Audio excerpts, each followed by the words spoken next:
Hey guys, it's Dr. Ken, just your neighborhood friendly modern day elf, pole, ninja. Drinking kombucha. Anyway, I'm here to teach you guys a very magical trick from Santa himself.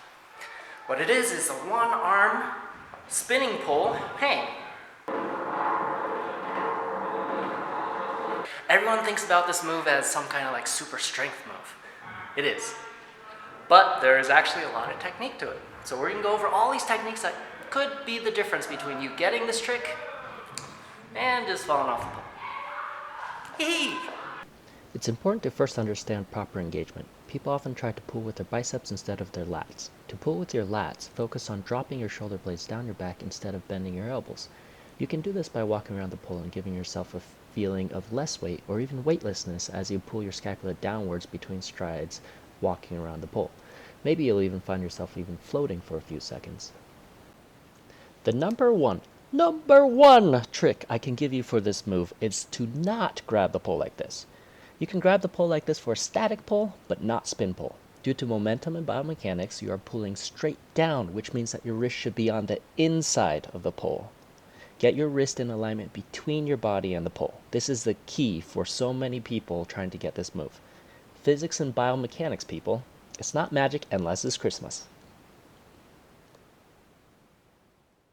I thought I'd throw in an example of the wrist position of the static spin so you can see why people tend to do this wrong when they first try it.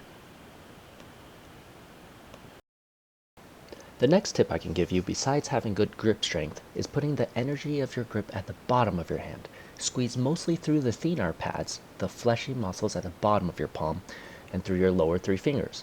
Gripping too tightly will actually create space between your palm and the pole, kind of like an air pocket.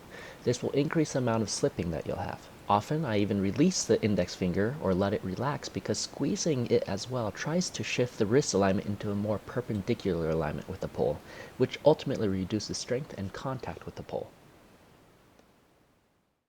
Body position is extremely important in this move, so assuming you're spinning forward, which is what you should start with, focus on squaring the shoulders and facing slightly in.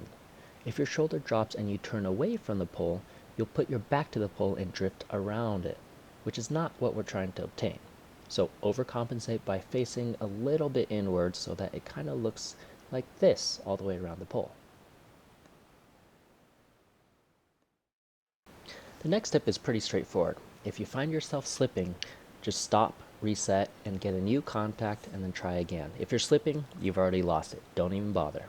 Let's talk genetics. If you've got long arms, it's going to be harder to do this move. If you've got shorter arms, it's to your benefit. I'll show you why.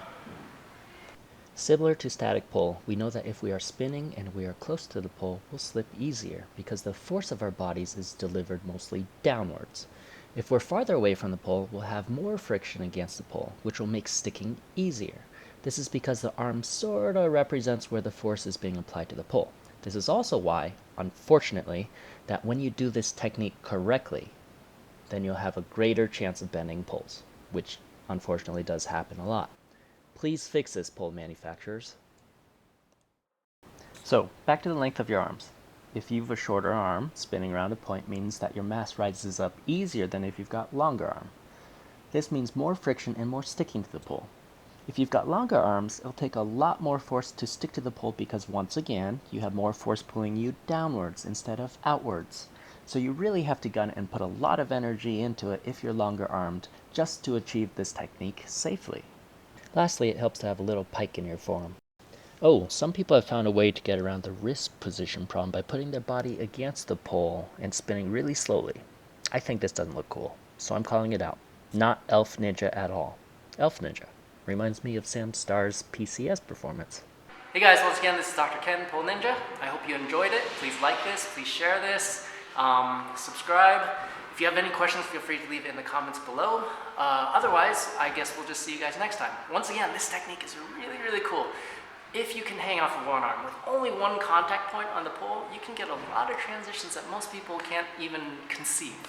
So, highly, highly recommend you mastering this. And besides that, it just looks freaking cool. So, I'm going to keep drinking my kombucha, but we'll see you guys next time.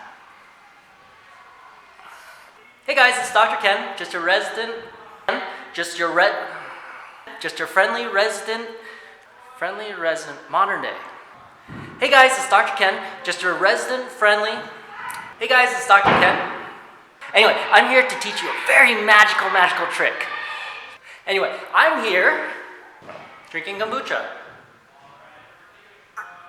Anyway, I'm here to teach you.